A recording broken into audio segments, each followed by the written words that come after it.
Parler d'une web-série? Déjà vu. Parler de tutos sur la vidéo? Aussi. Alors parlons des deux.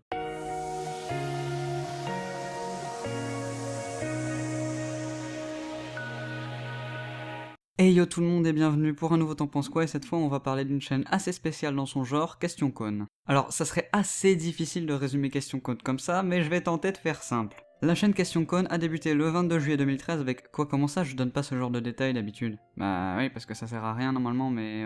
écoutez, laissez-moi aller jusqu'au bout, vous verrez, il y a une raison, promis. Donc, la chaîne Question Con a débuté le 22 juillet 2013 avec une première vidéo intitulée tout simplement Question Con numéro 1, comment construire une histoire. Cette vidéo vous explique donc, comment construire une histoire, mais c'est pas là-dessus que je vais m'arrêter. En effet, j'ai bien parlé au début de web-série, et pas sans raison. Dans ce premier épisode, non seulement on nous apprend à faire de la vidéo, mais aussi on découvre certains personnages comme celui central de l'histoire même s'il n'est pas encore nommé à ce moment, Paul, ou encore le professeur Pellicule. Dans l'épisode 2, on nous explique comment construire un scénario avec l'apparition d'un troisième personnage, le Dr Script. Je vais pas non plus vous faire tous les épisodes, mais juste parler de ceux qui sont importants pour l'histoire, et notamment l'introduction de personnages. Durant le 6ème épisode, Paul est interrompu par Maxime et décide de détourner le sujet de base pour un autre, ce qui va l'amener à nous proposer une autre vision des explications données dans cette émission. En effet, Maxime, lui, ne souhaite quasiment pas parler des bases ou de vidéos, non, lui, il pense tout de suite au cinéma, si possible avec déjà un équipement de bonne voire très bonne qualité, ce qui n'est pas à la portée d'acquisition de n'importe qui. Il va donc servir de balance envers Paul, va souvent l'énerver, l'interrompre et autres, ce qui va donner plus de rythme à l'émission qu'elle en avait déjà. Et après tout ça arrive l'épisode 8 qui s'intitule Les films du fiacre et qui part assez loin comparé aux autres épisodes. Ici, peu d'explications, pas de générique et surtout un événement plutôt important, le fait que Maxime se fasse virer. Ça peut sembler bizarre, mais cet épisode est sans doute l'un de mes préférés et aussi l'un de ceux que j'aime le moins.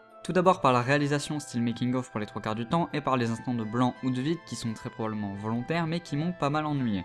L'épisode 9 quant à lui revient à la forme normale de l'émission, les personnages sont à nouveau joués par Paul et on y voit ici comment utiliser l'ironie dramatique ou encore la surprise. Mais un élément apparaît dans cet épisode qui ne sera pas sans conséquence pour plus tard, un Deus Ex Machina. Pour ceux qui ne sauraient pas encore ce qu'est un Deus Ex Machina, c'est tout simplement le fait de faire réussir une épreuve ou autre à un personnage de façon totalement insensée. Par exemple, dans les Chevaliers du Zodiaque, c'est assez souvent utilisé avec l'apparition de la princesse Saori pour rendre de la force aux héros et leur permettre d'atteindre le 7ème sens qui est une démultiplication de leurs pouvoirs respectifs. Ici, le Deus Ex Machina est un Paul venant du futur qui servira par la suite de planter-récolter. Pour faire simple, le planter-récolter c'est le fait d'introduire un élément qui servira plus tard, comme par exemple parler à l'avance de, je sais pas moi, une paire de ciseaux, tiens je reprends l'exemple de la vidéo, cette paire de ciseaux si elle est montrée avant la scène où elle sera utile, ce sera du planter-récolter et on ne s'étonnera pas qu'elle soit déjà là et que le personnage puisse s'en servir. Bon là je pars un peu loin et je vous parle un peu trop de ce que la vidéo vous raconte, donc on va passer à la suite. Durant l'épisode 10, on a l'apparition d'un nouveau personnage qui n'est cette fois-ci plus joué par Paul, et ça a son importance plus tard dans le récit. Il s'agit d'une sorte de squatter qui reste jusqu'à la fin de l'épisode, je vous en dis pas plus pour le moment. On arrive ensuite à l'épisode 11 qui fait revenir Maxime dans l'émission et par là même le fait répondre à une question posée par un internaute sous forme de podcast. Bon, je vous rassure, c'est pas un vrai podcast, mais je trouve que ça se moque bien de ce type de vidéo et ça m'a fait pas mal rire, même si la question en elle-même était plutôt secondaire dans cette vidéo. L'épisode 12 quant à lui n'apporte pas grand chose à l'histoire, on y parle principalement de droits d'auteur, ce qui est tout de même intéressant, je dis pas le contraire, juste qu'au niveau de ce que je souhaite expliquer, ça n'apporte rien. Par contre, l'épisode 13, lui, apporte beaucoup, même énormément, étant donné qu'il parle du 4ème mur. Pour ceux qui ne le sauraient pas, le 4ème mur est un élément ajouté dans les pièces de théâtre et autres fictions qui fait que les acteurs ne savent pas qu'ils sont face à un public. Pour reprendre l'exemple de l'épisode, dans les maisons de poupées, les poupées ne savent pas qu'elles sont vues par des personnes les manipulant en plus. On y apprend donc que tout ce beau monde que sont Paul, le professeur Pellicule, le Dr Script et Maxime ne sont que fictifs et que Maxime était le seul à ne pas avoir encore brisé le 4ème mur. On le voit d'ailleurs parler directement au spectateur et durant tout l'épisode continuera à croire qu'il est une vraie personne. L'épisode 14 ne nous apprend pas grand chose de plus au niveau du scénario, si ce n'est que Maxime se morfond d'être un personnage fictif et que le professeur Pellicule veut garder sa place, donc on va tout de suite passer à l'épisode 15. Ou pas en fait. L'épisode 15 apporte rien du tout à l'histoire, même s'il parle d'un sujet assez intéressant, étant donné qu'il parle du fait de pouvoir gagner de l'argent tout en étant passionné par son travail, avec des exemples plutôt bons qui donnent une idée assez globale de la chose. Pour l'épisode 16, même constat, on revient un peu sur ce qui a été donné comme exemple dans l'épisode 15 pour lancer celui-ci, mais au-delà de ça, y a rien de particulier. Mais on arrive ensuite à un gros morceau, un triple épisode sur les voyages dans le temps. Je vais donc vous parler des épisodes 17, 18 et 19 ensemble, vu qu'ils forment un tout, et je vais tenter, et je dis bien tenter, de donner de la cohérence à tout ça. Dans la première partie, l'épisode 17, on a la réapparition du squatter qu'on a vu dans l'épisode 10 qui raconte à Paul qu'il a une mission qui est de veiller sur lui jusqu'en 2015, année à laquelle il remontera dans le temps jusqu'en 1945 pour mettre fin à la Seconde Guerre mondiale. Le professeur Pellicule d'Assomme donne la montre dont il se sert pour ce voyage dans le temps à Paul et lui conseille de partir tout de suite en 45 pour éviter d'avoir encore à supporter le squatter jusqu'en 2015. Ok.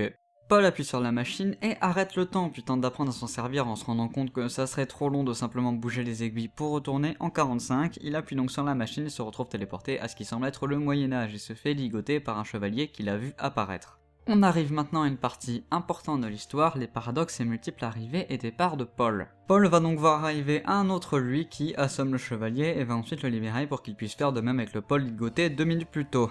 Je sens que ça chauffe déjà, mais c'est que le début. Après avoir fait cette action et permis à celle du Paul du passé d'arriver, il réappuie sur la montre et se retrouve téléporté dans son appartement, dans un épisode précédent, celui sur les Deus Ex Machina dont j'ai déjà parlé plus tôt, pour prévenir le Paul du passé que le cadeau de Script est piégé. Il se téléporte à nouveau et se retrouve confronté à 2 autres Pauls dont l'un est coincé dans un mur avant que le squatter n'apparaisse à nouveau et libère ce même Paul, et qu'il se fasse tout simplement virer par le 3ème Paul de façon assez directe et plutôt méchante. Il se téléporte donc à nouveau plusieurs fois en passant par un désert, un palais de l'époque des rois, une caverne et atterrit finalement chez un Script du futur qui ne possède plus qu'un œil et a créé un inhibiteur temporel pour l'empêcher de s'évader avec la montre. Il arrive à se libérer car Script est aussi débile qu'un méchant film d'action qui laisse bien en évidence le seul moyen de s'échapper. Script lui tire dessus, il se téléporte à nouveau et revient dans sa cuisine où Script se prend la balle en plein dans l'œil. Ballot hein. Il se retrouve ensuite avec ce qui semble être un membre de la mafia qui l'oblige à l'amener dans le futur pour connaître les numéros du loto en avance, et c'est à ce moment qu'on se rend compte que la montre ne peut faire voyager qu'une seule personne à la fois. Il se retrouve ensuite téléporté à l'extérieur, à une époque inconnue, et se demande comment il pourra finalement rentrer à son époque et se demander finalement comment cette montre fonctionne. On voit ensuite le Script du futur inventer une sorte de machine à voyager dans le temps et se téléporter. Gros cliffhanger, fin de l'épisode. Avant de passer à la suite, faisons un petit point niveau personnage, évolution de scénario et autres. On est désormais confronté à plusieurs époques, plusieurs Paul, Script et probablement pellicules, sans compter tous les autres personnages qui pourraient se servir un jour de la montre. On sait aussi que Paul a désormais une mission qui est tout d'abord d'apprendre à se servir de la montre, ensuite de rentrer chez lui ou alors d'aller directement en 1945 pour mettre un terme à la Seconde Guerre mondiale. Les personnages ont pas mal évolué durant cet épisode, ça peut paraître extrêmement abrupt pour le moment, mais dites-vous bien qu'on est qu'à l'épisode 17, que la série est encore loin d'être finie, donc on prend son mal en patience et on poursuit. Épisode 18, on a un petit retour sur Paul et son questionnement quant à la montre, puis on voit Script arriver et pointer un flingue sur sa tempe. Script explique alors comment il a fait pour retrouver Paul, et Paul lui demande une dernière faveur avant qu'il ne tire et lui demande encore un saut temporel. Étant donné que Script peut suivre les déplacements de Paul, il pourra de toute façon le retrouver au 2ème saut temporel. Si le premier n'est pas le bon, il va encore avoir une dernière chance de se finir la Seconde Guerre mondiale. Script accepte, Paul appuie sur la machine et se retrouve coincé dans un mur. Le même mur qu'on a déjà vu précédemment avec la scène des 3 Pauls, sauf que cette fois on a un point de vue plus long, plus tôt dans la scène étant donné qu'il arrive bien avant le Paul du passé, une petite avance dans le temps et le squatter libère Paul qui renvoie le Paul du passé de façon bien méchante comme vu précédemment. Le Paul du futur lui dit donc que simplement en remontant la rue tous ses problèmes vont se résoudre, il remonte la rue et finit par tomber sur le squatter qui tombe au sol en volant et en faisant des arcs-en-ciel. Attends quoi ? Il nous explique ensuite qu'il est le dieu des arcs-en-ciel, ce qui commence quand même à faire bizarre dans une histoire de voyage dans le temps, mais passons, et met Paul face à un dilemme, soit il n'ira tout jamais dans le temps en se la jouant solo, soit il laisse le dieu des arcs-en-ciel le guider mais il sera bloqué en 1945. Car oui, la montre qu'il utilise est en fait un artefact divin de Chronos, le dieu du temps, et seuls les gens avec un statut de dieu peuvent s'en servir correctement. Il lui donne donc un peu de temps pour réfléchir en lui confiant un prisme qui lui montre ce que les autres Pauls ont subi en tentant d'y aller solo. Il essaye et parvient à se servir du prisme et voit 3 réalités différentes. La première lui montre Script qu'il tue comme prévu normalement, la deuxième le voit errer dans le temps jusqu'à en devenir vieux, et dans la troisième il parvient à tuer Hitler. Quand il revoit le dieu des arcs-en-ciel, il lui demande de l'envoyer en 45 et aussi au passage de le décoincer plutôt dans le mur et de mettre un miroir sous son canapé pour pouvoir échapper à la cage du Dr Script. Fin de la deuxième partie, on passe désormais à la 3ème et dernière partie avec l'épisode 19. Au début de cet épisode, on voit le Script du futur débarquer, flingue à la main pour assassiner Paul qui lui est occupé de boire. On apprend qu'en fait il est arrivé une semaine après l'armistice et que par conséquent il n'a rien sauvé et ne peut pas revenir à son époque étant donné qu'il a sacrifié sa machine à voyager dans le temps. Script ne le tue pas étant donné que ce serait plus une délivrance qu'autre chose et qu'il veut surtout lui faire du mal, il le ramène donc dans son présent en l'avertissant bien qu'il le tuera au moment où il s'y attendra le moins et où il sera le plus heureux. Il le renvoie donc à son époque et tout semble être revenu à la normale, il retrouve le Script qu'il a connu et aimé, il se sert une bière et on passe ensuite à une scène où on voit le dieu des arcs-en-ciel en train de chercher un miroir dans la chambre de Maxime. Maxime qui, depuis l'épisode 13 sur l'ironie dramatique, ne fait que déprimer dans sa chambre. Le dieu des arcs-en-ciel lui dit donc que de toute façon il est fictif et que ça ne sert à rien d'expliquer pourquoi il vient dans sa chambre comme ça, et Maxime s'étonne qu'un parfait inconnu sache ça. Il arrive par ailleurs à faire en sorte que Maxime se lève et arrête de déprimer. Le dieu des arcs-en-ciel arrive finalement au salon, pose le miroir là où Paul va le trouver pour se libérer de la prison de Script et retourne dans la cuisine où il revoit Paul. Il explique qu'il a fait exprès d'envoyer Paul une semaine trop tard et que finalement s'il n'est pas arrivé à la bonne date c'est aussi sa faute, il avait qu'à simplement faire reculer les aiguilles jusqu'à la bonne date. Maxime lui fait finalement comprendre qu'il s'est fait effectivement baiser et Paul s'écroule comme un vieux bourré sur la table. Fin. Et je ne vais pas vous en dire plus à propos de cette émission, il reste encore une bonne vingtaine d'épisodes qui sont par la suite divisés en deux catégories, question cône pour les épisodes normaux et histoire cône pour tout ce qui est scénario. Je vais ensuite parler de quelque chose d'autre, une autre série d'émissions sortie sur la chaîne, le journal de bord d'un robot en quête d'identité.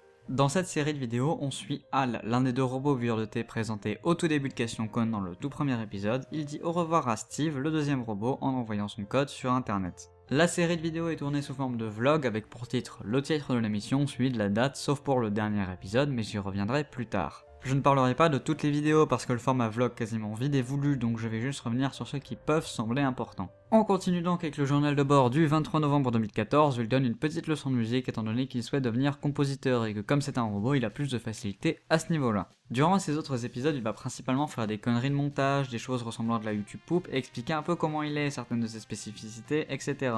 On va directement arriver au tout dernier journal qui est un peu différent des autres, en effet il y a une raison au fait que ce soit le tout dernier journal de Hal. Donc, dans ce journal, Hal se confie une dernière fois à nous, en nous disant qu'il a abandonné son rêve de devenir compositeur de musique et va désormais rejoindre Steve, dont j'ai parlé un peu plus tôt, sur internet. D'ailleurs, vous pouvez l'aider à retrouver Steve via un petit jeu en texte qui se trouve dans la description de cet épisode, franchement, il est très bien fait et assez complexe malgré tout. Donc voilà, je ne vais pas vous en révéler plus sur cette chaîne et ses émissions, les seules choses que je peux encore dire sont que tout simplement cette chaîne est géniale, l'une de mes préférées, et que je suis quand même un peu triste de savoir que l'émission Question Cône est finie, mais j'attends de voir ce que Paul va nous produire ensuite. Pour le reste, le son est excellent, l'image aussi, les effets spéciaux sont très bons, j'ai rien à redire au niveau technique ou scénario car même si ça peut sembler complexe au début, l'histoire se déroule bien et on finit par avoir toutes les réponses aux questions posées. Évidemment, je vais pas parler de la totalité de l'émission, il y a encore pas mal de personnages qui arrivent ou qui évoluent au fil de l'émission, mais j'ai préféré ne pas vous gâcher le reste de la surprise. Le seul truc qui m'énerve un peu, c'est que cette chaîne est restée plutôt dans l'ombre et je suis content de pouvoir l'aider à sortir un peu de cette obscurité, même si c'est à mon faible niveau. La prochaine vidéo à sortir sera une vidéo spéciale pour le cap d'abonnés qu'on a franchi, et après on continuera l'ordre normal des choses avec si possible un retour au rythme habituel. En tout cas, j'espère que cet épisode vous a plu, personnellement j'ai pris beaucoup de plaisir à le faire, n'hésitez pas à me dire en commentaire si cette formule vous plaît ou si vous préférez les vidéos un peu plus courtes car là j'ai pas mal défoncé la durée normale d'un T'en penses quoi. Comme d'habitude, n'hésitez pas à liker, commenter, partager, vous abonner si c'est pas déjà fait, quant à moi je vous retrouve bientôt pour une prochaine vidéo et n'oubliez pas, il n'y a pas de questions connes, que des questions cônes. Allez, à plus.